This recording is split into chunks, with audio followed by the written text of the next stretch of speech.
पौरपालिका पक्षर स्वच्छता सप्ताह अवसर में सचेतनता स्कूटी और बाइक रैली।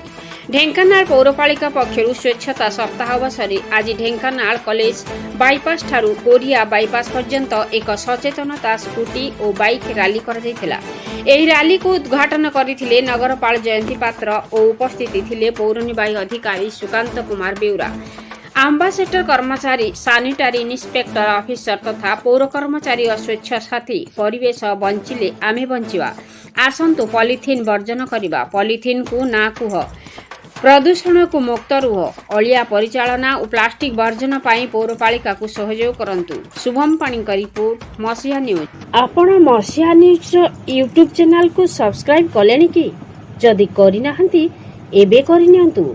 एहा सह मसीहा न्यूज रो फेसबुक पेज को और ट्विटर को फॉलो करंतु। ता सह मसीहा न्यूज रो ऐप आसी गलानी।